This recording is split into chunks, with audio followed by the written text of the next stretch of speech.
Hello, everybody, and hello, Mr. Michael Jones. Welcome to Game Time. Oh, hello. Thank you for having me, Bernie Burns. I think that, Michael, you might be, if not the most requested person as a subject for Game Time. You're definitely, in the top. Yeah? You're definitely in the top two. Why?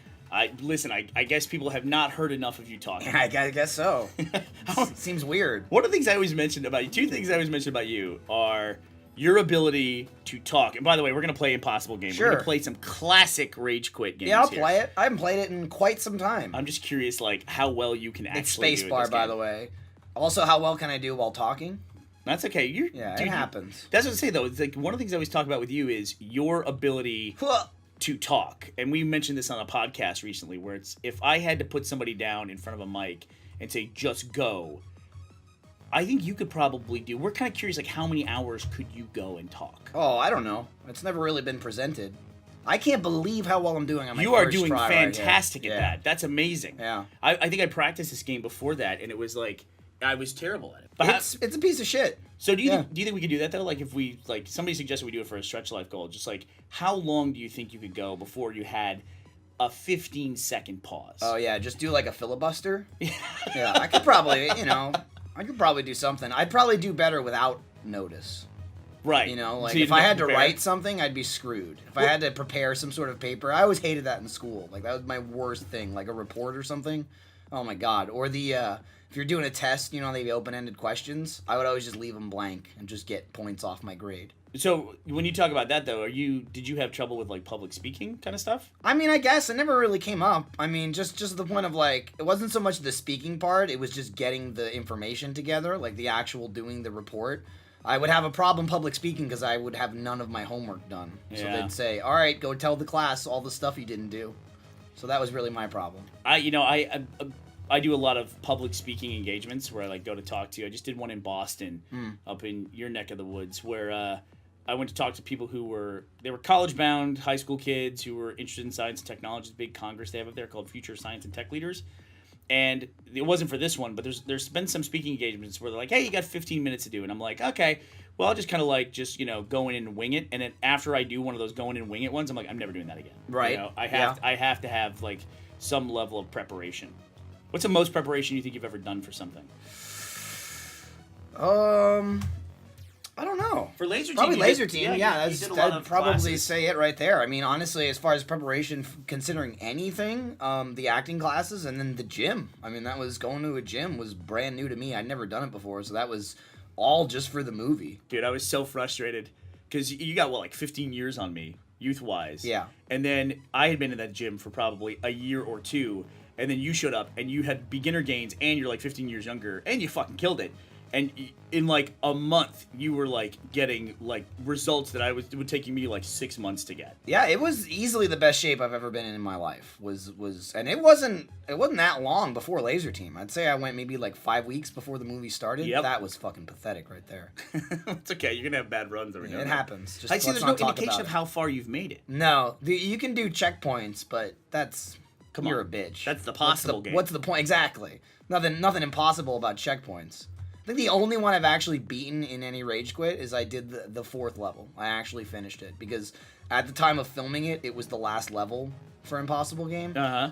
But so I really wanted to beat it, and I remember I was shooting the Rage Quit for it, and my idea was I'm gonna beat it.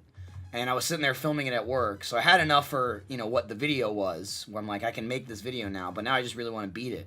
So then I spent 20 minutes playing in silence, just trying to beat it. Still couldn't beat the fucking game. Pissed me off so much, I just let it run till the next day. Then I came in the next day, picked it back up, and started playing it again. And I actually beat it with Ryan standing over my shoulder. He walked in, he's like, "What are you doing?" I'm like, "Oh, I'm just playing this piece of shit. I've been playing it since last night. I'm trying to beat it. I'm never gonna I just beat it."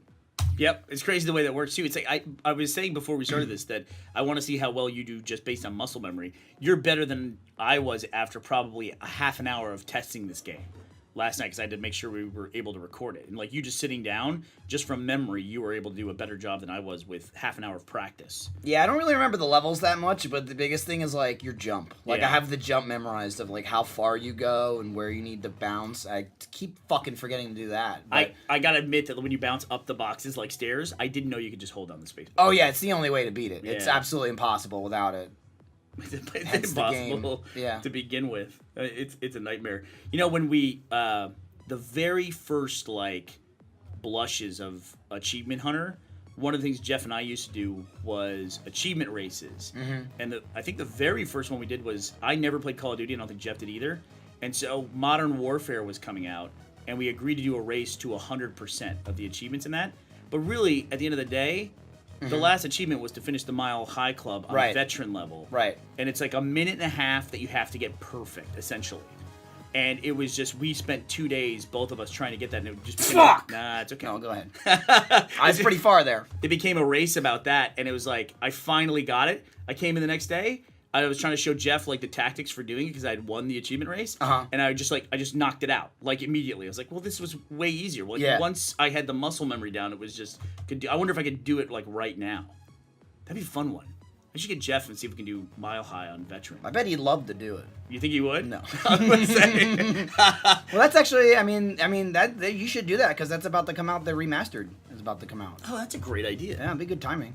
That's a great idea. Mile High Club is like one of the most iconic things in video game ever, especially in recent history. I don't know, like newer gen, like 360 on. Just like I don't know anyone that plays video games that doesn't know Solid what Mile run High right Club there. is. Solid run. It was a little soft. I'm totally not going to do this because if I do it after you, I'm going to look like a chump. Yeah, you We'll will. go. I would love to play a lot of classic Rage Quit games here. It's Oh, funny yeah, you talk about sure. that being an iconic achievement because I associate a few of those different iconic achievements with you. Because I always associate the Dead Rising franchise with you. You and I worked on the only rage quit I helped you with, and it was like your most disliked rage quit. It sure was. I learned to stay away from you. You're so happy about it. I was like, I'm gonna get out of your hair. I'm not gonna help you anymore. But the 7-Day Survivor achievement. Oh on yeah, the first what Dead a Rising. bitch. Yeah, that to me is like one of the big marathon achievements. It literally took me a weekend of straight play without turning my Xbox off to get it. Yeah. Well, that was too, like, that game came out so close to launch that Xbox was, like, shit. Like, the 360s, they were having their huge, like, Red Ring of Death. I turned in, before the Elite came out, I had 4 or 5 original white Xboxes that just kept burning out. And that game in particular, like, you had to leave your game on if you were trying to get the achievement. Unless you did it all in one sitting, which is... The thing about 7-Day Survivor is you don't really play that much. It's like playing the game for 40 minutes... getting all the supplies you need to survive, and then not doing anything for 4 hours. Right. Just sitting there eating food. And then when you go to sleep or go to work, you just have to pause your Xbox. There was nothing to like save your progress and turn it off. You had to turn off all the power saving stuff. Yeah. So I knew several people that they couldn't get it because their Xbox kept freezing. Like I had a guy that was on day 5.5. He came home from work, his Xbox was frozen. And he's like, I'm never doing it again. Yeah. I took advantage of the fact that after 15 minutes, the wireless controller would disconnect, or I think it was like 12.5 minutes. It was just enough where you wouldn't die. Yeah, you wouldn't starve to death. I think like if at full health you had 20 minutes of health, I want to say, or it took you 20 minutes to die, but your controller turned off. And would pause the game. Yeah, at 5 minutes left. Funny, I relied a little too much on that.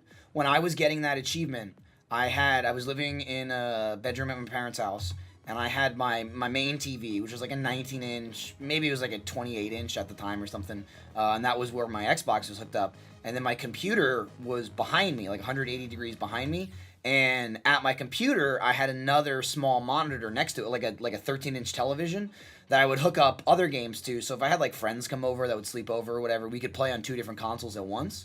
So while I was doing the Dead Rising achievement, I was also playing Final Fantasy VII Dirge of Cerberus. Real piece of shit game, but it just come out, and I'm a huge Final Fantasy fan, so I was sucking it up and playing it anyway and convincing myself it was good. But I was playing that, and I would literally just keep turning around behind me to look at Dead Rising and feed myself and stuff. And I got to the point where I won. It was like day 5 or 5.5, but I had over 2 days of food. So it's like, to do the math, I made 7 days. All I have to do is literally just stand here and eat food. Yep. And there was a room you could go on the second floor of the mall. It was some clothing store or something. You could go into a back closet, and the zombies couldn't get in there. They would just never go through the closet door. I stood on an awning. That's what I did. That I did a couple times on my earlier attempts, and then I walked to get a piece of food and fell off the roof and died. Yeah. That was like on day 4. So playing Final Fantasy, I got to the end of the game and beat the game and got too caught up in the final cutscenes, turned around and I was dead in Dead Rising. And they had leaderboards, you know, for like how long you could survive. And I held the world record. I was #1 in the world for not getting the achievement. Really? The next guy above me and everyone else who ranked on the leaderboard, at least as far as online play goes, literally every single person in the world above me had the achievement. Wow. I was at 6 days, 23 hours, and like 52 minutes, 53 minutes, which is like probably a minute or less in real time. And yeah, I just turned around and I looked at the screen and it was just kind of like spinning around my dead body and just said, "You are dead." And there was just like tons and tons of food at my feet. And I fucking lost it. I just had like a mental breakdown. I was not happy about it. I wish you'd been recording I that. quit the game for like 3 days and then did it again like a few days later, and then I got the achievement. And that is an achievement that going back to get it, I think is impressive because I was pretty upset. I got 6.5 days into it and died. You had to survive for 7 days while your health was constantly depleting. Yeah. And it's kind of like, you know, classic zombie mode, actually, you know? But it took, basically like Michael was saying on the time frame in the game, I think it took about 18 hours of straight play to do it. It was like 13 or 13 and a half hours. That's what it was, yeah. It was over a day. I think it came down to like maybe it was 14 hours. Maybe it was like every day was 2 hours real time. I think that's right. Something like that. Yeah. Something like that. There was like every minute or every 15 minutes wasn't, I forget what it was, but I think like every 15 minutes was an hour in the game is what I want to think it was. But that sounds right. Yeah, but it was so long ago. And that was an achievement that I always thought, that was the achievement I wanted to make Jeff do when he lost the bet with me. He had to do one achievement. I said, you have to do this one because I knew it would be torture. Right. Even worse than doing Mile High Club.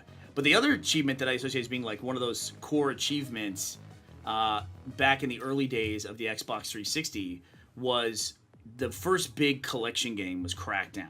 There was 300 orbs and 200 hidden orbs? At least. Yeah, there was like 500 orbs total. And that was the video of yours, the first thing that I ever saw was your Crackdown orb video. Yeah, well that was actually Crackdown 2. That was Crackdown 2 you did, right? Yeah, my video was 2, yeah, which in the second one there was like 1,000. Because then they also added like all the moving ones, and that was the video I made. I don't even remember what I called it. I think it was called like Crackdown 2 Orbs Equal Bullshit or something like that. That's exactly right. Which is great because it made it a very searchable video when I wanted to go back to it. And I found it, I think I saw it on Reddit. Does that sound right? Yeah, that was weird because I was making videos for a little bit just for no reason. And that, even when I made that within maybe the week the game came out, under no intention. It just happened to be the game I was playing. And I put that video out, and in the matter of a few days, it got maybe like 1,000 views, which was well more than anything I'd ever gotten before. I don't know that I had a video that had more than 200 views before that. And I'm like, oh wow, I remember I actually got like my first couple of subscribers from that Crackdown video. And then you guys found it like 6 months later, like right near the end of 2010. It was around December. I came home from work one day, and in the 6 months since I had made it, it was at about 30,000 views. And again, it was the highest viewed video on my whole channel. And in one day, I went to work and came home, and it had 180,000. Yeah. And I was like, what the fuck? And I had an email address that I had made specifically for that YouTube channel because I got such low traffic. Everything I had like email and alert to me. So I'd get an email anytime I got a subscriber, anytime somebody left a comment, anytime somebody liked a video. But I mean, that would be 4 emails a day, maybe. You know what I mean? Maybe I'd have like 4 pieces of activity on my channel. I came home that day and checked my email, and I think I had over 500 emails, like 500 or 700. And what were most of them? Most of them were just like subscriber, Gotcha. comment, favorite, comment. So I just started reading all of them. I read every single one of them. I just opened my inbox and I just started hitting down or up, whatever, on the arrow key in the mail, and I was just reading them all. And I literally just tabbing up for, I don't know, I probably did it for at least an hour or so. I got to one that was a private message from the Rooster Teeth YouTube channel. Yeah. And I was like, holy shit. Because I had known of Red vs. Blue, and I'd watched that, since I was like just out of high school. So, one of the videos on your channel, wasn't it a video with you like showing off some of your red versus blue stuff? well, I was, but that was me being facetious. That was after Okay. Jack contacted me. I'm like, you should check out Rooster Teeth. They're great. It's amazing. Oh, what's this? Rooster Teeth? I don't know. I don't know. Maybe I'll do something there one day. Totally fooled us. We Yeah, totally and fell it's for it. entirely out of focus. The entire video is just completely out of focus. Well, your and- Crackdown video was you shooting from the screen with a video camera. Yeah, it was wasn't just me pointing a $50 Sony camera at my TV. That triangle hates you, by the way. Yeah, it's a real fucking piece of shit. I think actually, if I'm not mistaken, oh no, by the time I started Rage Quit, I still had a capture. I had a capture device at that point, so it's actual. Like every Rage Quit is actual game footage. There's no pointing a camera at the screen, but I didn't get a microphone until maybe like 10 or so episodes in. So it is that same camera. I use the video camera. I would just put it right next to me while I recorded, and then I would just rip the audio from the video camera and just throw away the video. Uh-huh. So that was the microphone that I used, that camera, for like the first 10 episodes of Rage Quit. I probably used it for the Impossible game Rage Quit. Well, no, the show Rage Quit, you weren't making that. You were just making videos of you playing games. Yeah, which just happened to be me yelling at it from time to time, believe it or not. You definitely Yeah. had an affinity. Yeah, for I didn't come up with the title Rage Quit, but I did come up with the content. Oh, come on, you bitch. I think this is the furthest I've made it. Yeah, this is looking pretty good. This is a good run. Bounce, bounce, bounce. Wait till it's gonna bone me. Wait till it's gonna bone me. Here it comes. No, fuck you. Oh, I didn't know where to go. That was easily. I the didn't best know. one. Fuck you never made you. it that far ever. Maybe when I played the game like 4 years ago. Man, But after staring at this Damn game for a it. while, it's actually affecting my vision looking at other stuff. it Like- feels like stuff's moving Yeah, sometimes when you it look does. away from it. You really get trained on it. I died on the very first spike It happens. in Dude. the entire game. It's always so- after your best runs. Do you find that you do like have a really couple shitty runs? I right after that? have that. I have that syndrome like crazy. Usually yeah. we refer to that as the trials syndrome because no game, it's not obvious in any other game more so than Trials, like Trials HD, Trials Evolution, whatever version you're playing. Yeah. Where I'm not that great at it to begin with. I fucking hate Trials. I hate it. 'Cause It's, I'm it's bad- a 'cause fan. I'm bad at it. Yeah, I hate it so much because I watch Jack be so good at it, Yeah. and I know that okay, like there's something to it there, and I'm just not getting it. If it was random, I wouldn't really care as much, but I hate it because it's so hard, but you can be good at it, and I just don't know how to do it. But that's definitely a game where, you know, I can make it 50% through a level 12 times in a row, and then all of a sudden, like, I can't get past the third jump in the level. So whenever we start sucking at something that we were doing okay at, I usually call it Trials. And Jack is just stupid at that game. I hate him. Yeah, it's tough. It's one of those games. It's like, don't hate the game. I hate myself. Yeah, absolutely. Yeah. But talking about Rage Quit, at the big top of this video, I was talking about there's two things I associate with you specifically, which is your ability to talk. And the other one is that I always mention when I talk about you as a talented person that works at Rooster Teeth is Rage Quit as a show is a very important show in the history of Rooster Teeth because one of the biggest problems, biggest challenges of running a company like this is how do you get new audiences and how do you get people to discover your stuff? And forever, it was like what you said earlier, a lot of people said, oh, I watched Red versus Blue, or I watched like 4 seasons of Red versus Blue and then kind of fell off and then saw a video. The other most common response we get now is I saw a Rage Quit video, and that made me want to watch more stuff. I get a lot of that, like at RTX and stuff like that, which is, again, crazy to me when they're like, oh, that was the first video I saw. Like, I just think of how long, you know, the company was around before that, and to hear people say that not only this got them into the company, but, like, it was the first video they saw is pretty surreal. It's pretty ridiculous, especially considering, like, you're talking about early Rage Quit. I'm playing shit like this. Like, this got you into Rooster Teeth. A fucking square jumping over a series of triangles. Mind-numbing. Yeah. How many attempts do you go up to on that video? Like 5,000? Yeah, they leave a couple thousand. Yeah. It gets nuts. Yeah, no, I know what you mean, though, because it's like, it's one of my favorite things to talk about with people at conventions when they say, oh, you know, I'm a really huge fan. I always say, what was the first thing you saw? It's really important to me, and it's never the same answer.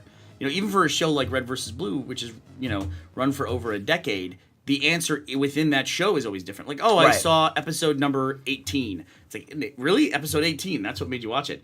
I heard the best ever, by the way, discovery story from a guy at RTX this year. Mm-hmm. He said, I know you like to ask me this question, and he goes, and I think my story's pretty unique. I said, well, what is it? He said, well, I don't play video games. I never was very big into video games, but I was at my local pool, and there was a CD laying on the ground, and somebody had lost their CD where they had burned a bunch of Red versus Blue videos. So he watched it, and he didn't know it was a show on the internet. Huh. He just thought it was like a dumb robot cartoon. And I was like, I think finding a CD at your local pool, that might be the most unique way anyone's ever discovered the company. That's pretty bizarre. But it's so important. And shows like Rage Quit are like, they're so rare. And I also love to point out that Rage Quit is a show that is written by Stars One guy, edited by that guy, and put out by that guy. Like, you're the only person that works on Rage Quit typically. Yeah, I mean, the first couple hundred of them, I'm sure. Yeah, until like, and then honestly, Lindsay started helping me edit. Right. Because I was like, yeah, you know how they work. You live with me. You know what's up. You know the highlight reel. Yeah, pretty much. So what was that experience like when you went through and you read that private message? Because here's the way it worked from my perspective. I saw this video. It's still to this day, the Crackdown Orbs equal bullshit is one of my favorite videos in the history of the internet. I just laugh every single time I see it. And I went down, and it was only Jack and Jeff at that point in time. And I just walked in and said, hey, you should hire this guy. This guy's funny.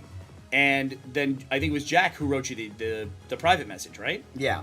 And so can you walk me through that process? How did that, from your end, what was it like to get that message? So, okay, so I got the message, right? And I just the odds of me seeing it. Like, I knew the odds as I was sitting there. Like, oh my God, like, what if I didn't choose to go through 500 emails? I never would have seen it because I didn't have any contact information, phone number, email. I didn't have any of that on YouTube because I had nothing to, I didn't do it for money or anything. I wasn't a, I don't even know what the hell they're called at YouTube, like partner or whatever the hell it was, like at the time. I could only upload, I think, under 10-minute videos. And so Jack just did the only way he could contact me was just directly to my YouTube account. And he's like, I don't know, maybe he'll read it. So I read it, and it's funny, my first reaction, the email was something along the lines of, hey, this is Jack, I'm part of Achievement Hunter, we're like a subsidiary of Rooster Teeth, we make Red versus Blue, and I immediately, like I said, I knew what Rooster Teeth was, just seeing the name. I wasn't super familiar with Achievement Hunter, like I didn't watch it, but I had used their guides before, like just reading Jack's thing. I remembered, because I was big into achievements when Xbox 360 came out, and naturally, I ended up looking for some guides here and there. And I remember the first achievement guide I ever found from Achievement Hunter was just like, I didn't know what I was watching. It was just something on how to get an achievement.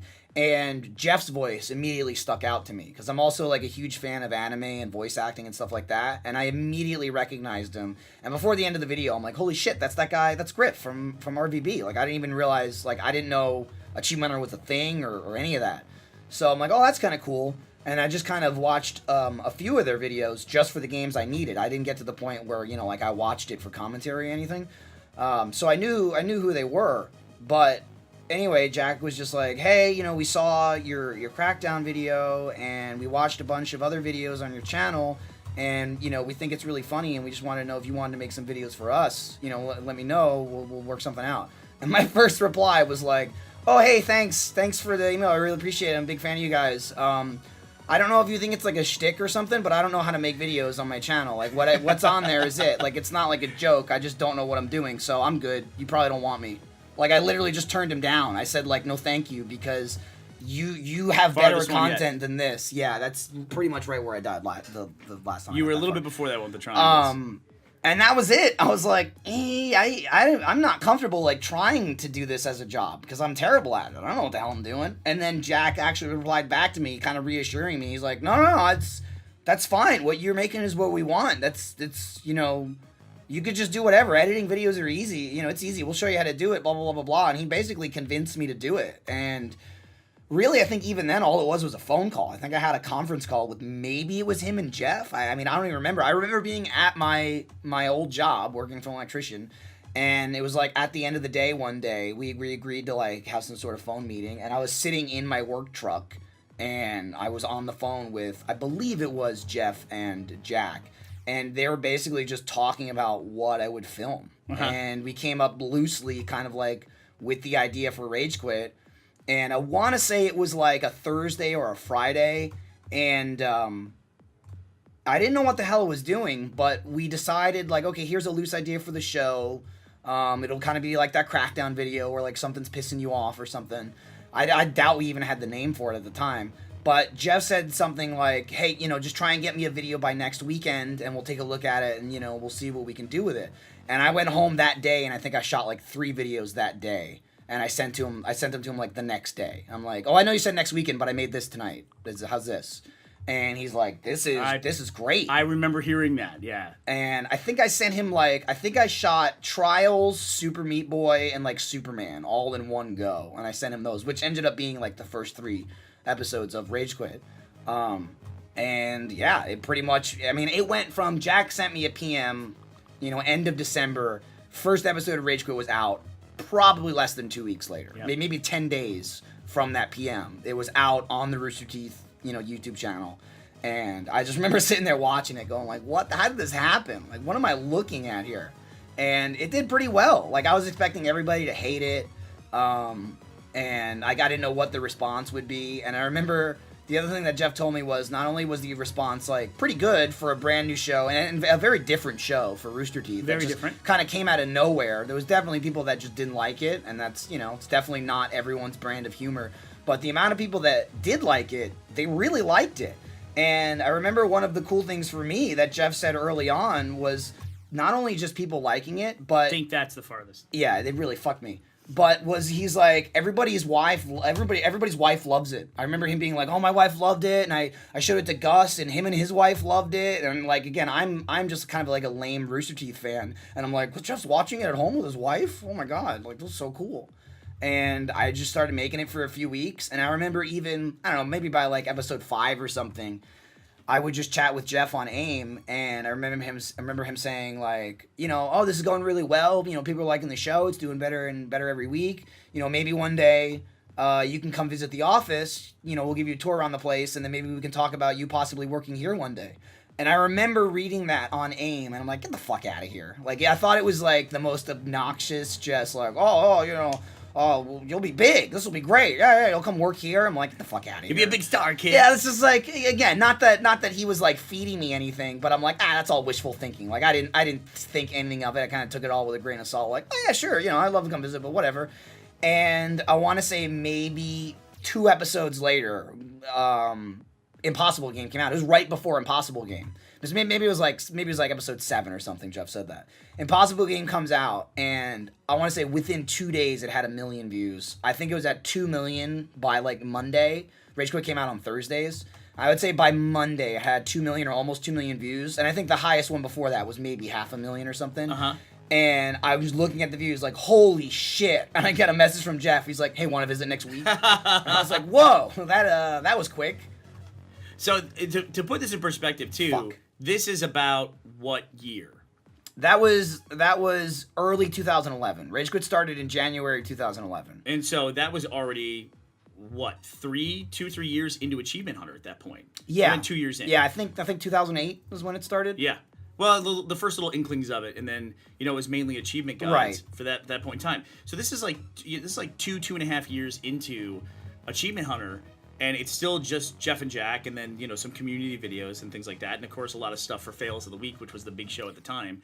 And then you come join up. Mm-hmm. I mean, there hadn't been a Let's Play series. There's been some games that there's some videos we hadn't called Let's Plays. Right, which were Let's Plays, but it wasn't even a thing at the time. No. Like your ODST stuff, I assume was weird, and Left 4 Dead. The Left 4 Dead one is the one I always, we're just going to play a game, and there's no, like, we kind of made the ruse that we were going to try to get an achievement in it, but we didn't get the achievement in the video. We just put it up anyway because we were so bad at it. Right. And it's just us yelling at Joel and stuff like that. But then the first Let's Play series, when you came on board, was the Saints Row one, right? Yeah. And how far into that were you here like 3 or 4 months by that point, or? Yeah, I would say something like that. It was like, honestly, probably even less than that now that I'm thinking about it, because it was...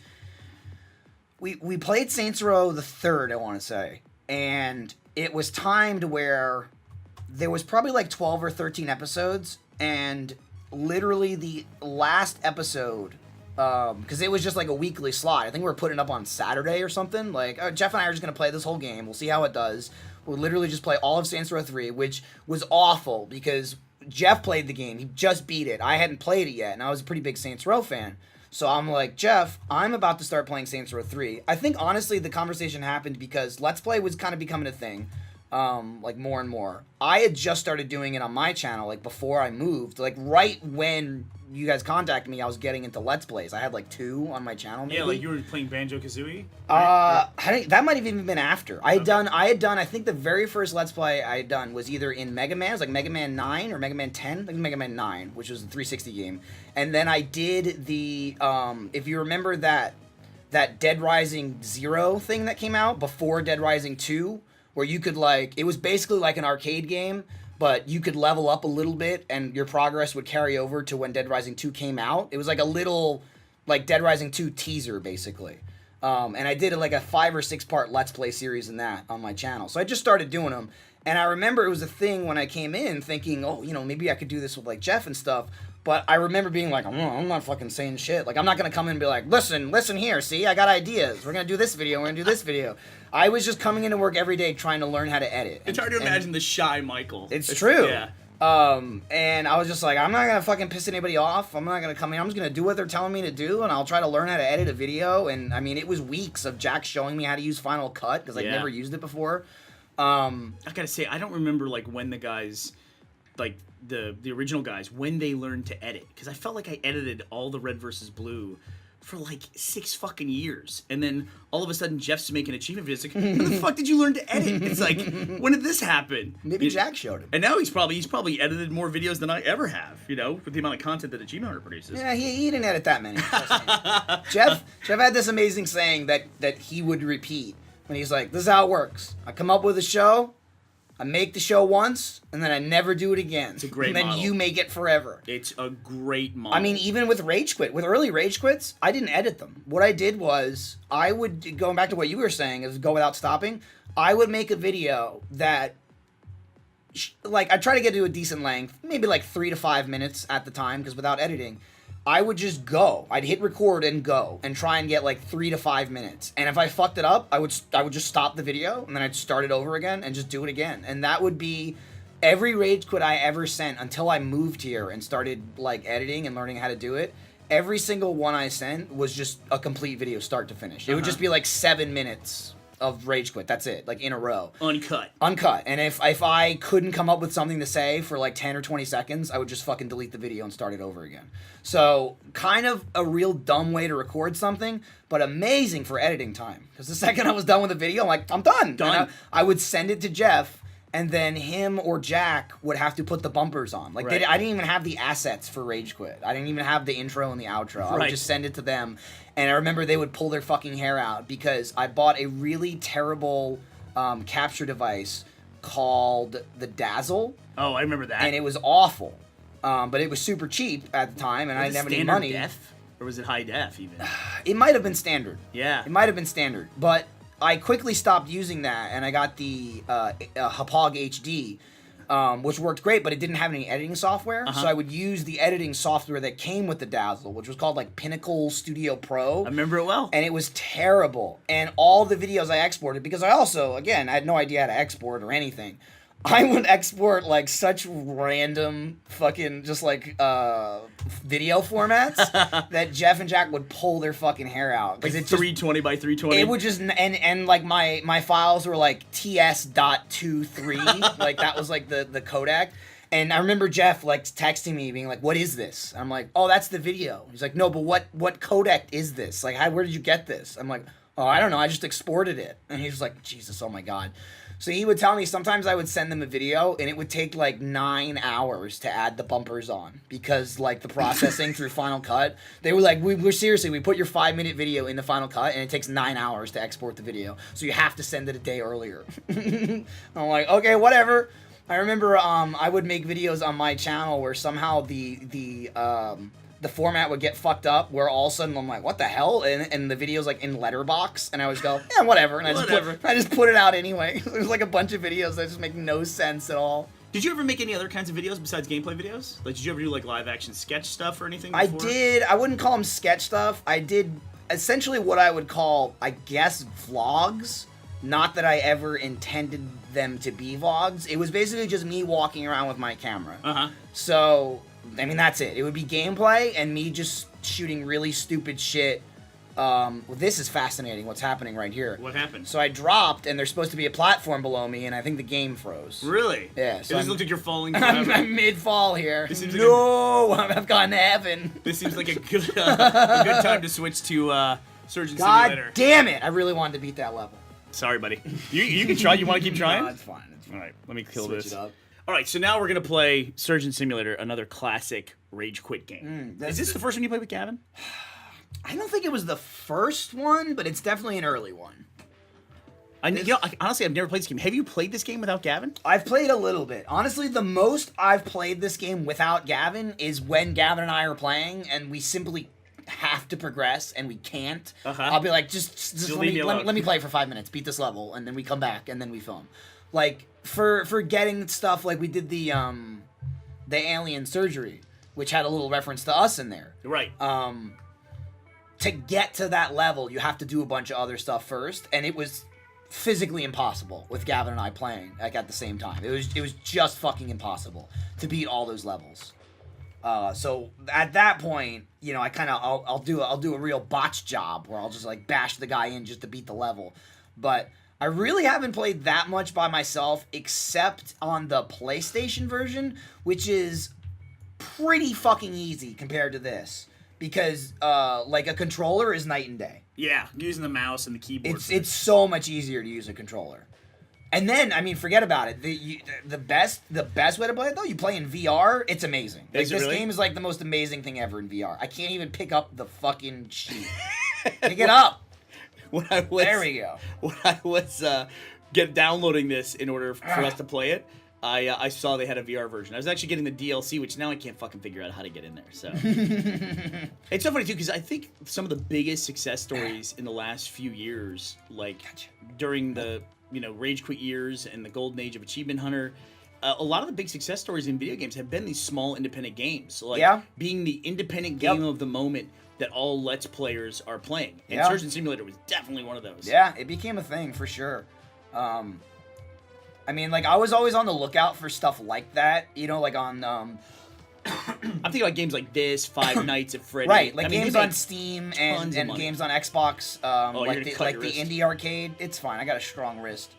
I would look for games like that because, you know, obviously you want to be the one to find that game, but I mean, countless days I would come in and, like, Ray, of all people, would be the first one. Like, the guy fucking plays video games. So he just runs a clinic on video games. And he'd go, oh, hey, you hear this new game coming out?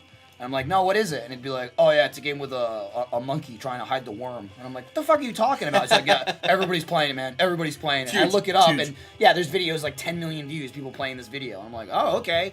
I never played games like that before I started working at Achievement Hunter. And it's funny because those became, like, my bread and butter of, like, weird, stupid, you know, basically like a step above a Flash game. Yeah. You know, I mean, I did do some Flash games, but, like, Impossible game, I mean, that's a Flash game. I could easily be a Flash game. I'm sure looked it up online. For this. I looked it up as a Flash game. I was searching for it. I didn't think to search for it on Steam. Yeah. And the first thing it said is go to Steam. I was like, really? Okay. Yeah. And then Surgeon Simulator, I believe, came from that. It's a nightmare what you're doing here. Shit, by the way. what is it called? The game competition where they got to make a game in like 48 hours. I forget what it's called. I'm pretty sure that's where Surgeon Simulator came from. Like the Boston Studios made it in like 2 days or something. Really, like a game jam kind of a thing. Yeah, the original like Flash version of it, and then that just grew and grew and grew into, you know, a full freaking game, and it's a great game too. Which game are you talking about? Surgeon Simulator. This one, okay. Just like, I mean, even like the fully fleshed out version, like, it's impressive. If you buy it on PS4, like it's a game. It's a full game that you know, go to a store and buy, and it's just crazy to see where it came from. Like, crap. What happened? Oh, you stabbed yourself? Yeah, we're feeling it, man. Oh no. Wait, where's the good stuff? Is this it down here? Oh, grab it. Oh, that's the one. Get it. I see it. I think that one is the other one I need to stab myself with. So not doing nearly as well with this as Impossible Game. Not nearly. This game is designed to screw with you. Not that Impossible Game's not, but at least it's meant to be beaten. Touch it. There you go. There you go. Okay, we're back. What are we doing? Heart, right? Yeah. Yeah. Okay. So it's so funny though. It's like when you started at Rooster Teeth and you came to work here. I love thinking about your early days too because. we were at the Ralph Ablanedo Studios, and you came in, and we were shooting a bunch of RT Life stuff, and you became like the go-to guy for like just ridiculous RT Life stunts. I think in the first like 2 months you worked here, you ate a 5-pound gummy, tried to eat a 5-pound gummy bear. You ate a ghost pepper. Didn't you do something? I want to say you took mace to the face, but maybe I'm thinking that's the... No, I did the cinnamon challenge. Cinnamon challenge. That was early. God. Yeah, Miles and I did the ghost pepper. You did. I remember that. But I remember I actually... Fuck. I don't know if you remember this or not. Do you remember I called your dad to tell him like that we weren't trying to kill you? Yeah. Yeah. I mean, you made this move. You were an adult and everything, but you were a young guy. I mean, I was living at home. Yeah. You know, I'd never lived on my own before. I went from living at my parents' house to living with Jack. Really? That's right, Jack. Yeah, I stayed with Jack for almost 3 months. Oh, that's so funny. I forgot about that. Yeah, I don't.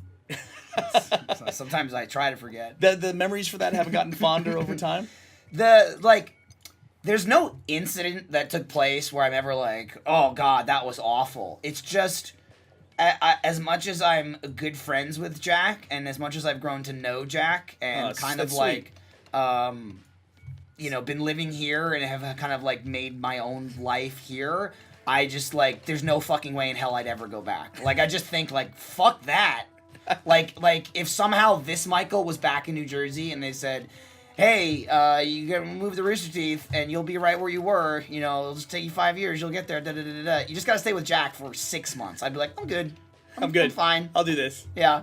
There was actually a big debate. It wasn't like, hey, Michael, come work at Rooster Teeth. It wasn't like, you didn't exactly jump at it either. There was a moment where it's like, you were weighing your options as an electrician and what you were doing there and your career there. It wasn't like you immediately just like packed your bags and moved to Austin. What'd you do? I have no idea. I think I poked his off button.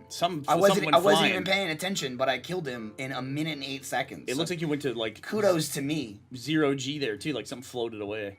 Yeah, I remember. So it was that trip that I mentioned where Jeff said, "Hey, Impossible Game just came out. Want to come visit the office?" And that was, I just remember because I filmed Quap at the office. Oh, wow, yeah. And I remember Jeff was telling me for weeks, like, you gotta play this game Quap, everybody's playing it. And I'm like, are you fucking kidding me? You think I'm gonna figure out how to record on a PC? What are you, nuts? And so we just waited till I came to Texas, and they're just like, here, sit down and play it. We'll record it for you. We have the technology. So I filmed it here, and when I, like, a day or so before I left, I had a meeting with you and Jeff. You guys offered me a job, and you said that you wanted me to go home and think about it, like talk to my family and stuff. So I went home, and then I had a call with you afterwards. And it's funny because I remember when we started Rage Quit, it was for 3 months. It was for 12 episodes. They were like basically like, we'll buy 12 episodes from you, come out every week for 12 weeks. So I filmed. Yeah, it's not good. What are you doing here? I filmed episode 11 in Austin. And I go home, and I'm like, all right, if I don't take this job, I got one more episode of Rage Quit, and then I'm done. Like, that's it. And basically, yeah, like, for what, like, the starting salary I was offered was pretty comparable to the job that I had. And, I lived at home, so my expenses were low. I lived, 5 minutes from my job or less, like, from a drive. All my family and friends and everything were in New Jersey, and... while Rooster Teeth was cool and stuff, like, all the things I liked about it, like Red vs. Blue and all that stuff, like, I didn't know how to do any of it, even video editing, I was like, I don't know what the hell I'm doing. So, to just on a whim, just say, oh yeah, I'll do that now. I'm like, I don't know that I'm going to be good at that. So, I ended up deciding to not take the job, and we had that... That looked like a good grab. It looked like an amazing grab, and my thumb just failed me there. We had the conference call, and I just basically said, I'm not really... for this rate, like, I'm making this here, and, it's just kind of a big risk to me, and, I appreciate the offer, but I'm gonna have to pass. And I remember thinking, like, I kind of did it with a heavy heart, because I'm like, it's been fun, but this is the end of me doing stuff for Rooster Teeth. Right. Like, I'll do one more episode of Rage Quit, and that's it. And you guys were like, okay, we understand, we were bummed, but yeah, we get it. You're like, if it doesn't work out, we definitely don't want you here when, if your heart isn't in it to be here. But we still want you to keep making Rage Quit. And I remember I had said to myself, if they want me to keep doing Rage Quit, I'm not going to do it. Like, I'm just not that interested in it. It's fun, but, I made 12 episodes, and, I kind of had the show, but, it was cool. I'm going to, go back to, like, my career. And I remember you guys go, well, we want you to keep doing it. And I'm like, no. And then you go, well, we think you've been doing such a great job. We're actually going to pay you triple on the videos now. And I go, yeah, I'll do it. Sure. I'll keep doing it. Which wasn't a huge amount, but it helped to me. It was like, at that point, it was like a third of what I was making at my full-time job. Just making the video. Just making one video a week. Yeah. And I'm like, okay, I mean, I like it. I don't hate it. I wasn't like, oh, like I just never thought of that it would actually serve like a real revenue stream for me. You know what I mean? So I was like, oh, well, I can keep doing that. And when I said that, I keep doing it, the very first RTX was right around the corner. I think it was like maybe less than a month away. Was that the one in the hotel ballroom that we did? Yeah. Then / just in the field. In the field, yeah. Next to 636. And you guys were like, oh, you should definitely come out to RTX and da-da-da-da-da. And then as RTX was getting closer, Jeff kind of reiterated, hey, we really want you to come to RTX. And I was like, well, do you want me to come visit, or do you want me there as like staff, or like what do you want me to do there? And Jeff said, oh, you could be staff, like, just come as the Rage Quit guy. Because at that point too, I mean, I had legitimately, when I visited the office, I was in Awu for like 1 second. Like that was a joke. Like Jack's like, oh, Michael's in town, blah, blah, blah. Hey, Michael. And I went to like take a breath, and it cut away. Like I was literally in it for 1 second. So even at RTX, nobody knew who I was. Nobody knew what I looked like or anything. And I came to RTX because I was like, okay, yeah, I'll check it out. I'd never been to a convention ever before in my life. I'd never been to a PAX or Comic-Con or anything. And I just ended up, chatting with a lot of people there. And because I was like hanging out with Jeff and Gus, and I would just follow them around, and occasionally they'd be like, oh, we have to go take care of something, da-da-da-da-da. Just wait here. I'm like, okay. So I would just like be waiting out in the lobby, and I would just chat with a bunch of community members that were hanging out. And since I had a staff badge on, it was just like a black badge that said staff. Basically how it would work is throughout the weekend, people would just ask me like, oh, because especially the first RTX, mostly everybody there, they were pretty big fans of Rooster Teeth. So, and the company at that time still was probably under 20 people. Yeah. So if people saw somebody with a staff badge and they didn't know who I was, they would be like, well, who are you? What do you do? And I would just say, oh, I remember even at the time, I would just say, oh, I make a show. And they're like, well, what show do you make? I'm like, there's Rage Quit, a show called Rage Quit. Every person I talked to was like, oh my God, you're the Rage Quit guy? And I'm like, yeah, is that a thing? Like, who cares? Like, and yeah, and it blew my mind how many people were excited to see me at the very first RTX, when it's like, Rage Quit was less than 6 months old. And you're talking about, the company's almost 10 years old at this point. Who gives a shit about seeing the guy that makes this brand new show? And I just remember meeting like person after person after person at RTX, and I was just blown away by the community and like how awesome it was. And not just like, oh, you know who I am, but people that were like, oh, I love the videos, that got me into this. And, even then, even 6 months in, people telling me, they found Rooster Teeth through Rage Quit. Yep. And I remember it was like Saturday night. Hey, I did it. I finally got one. Wow. D. That's fine.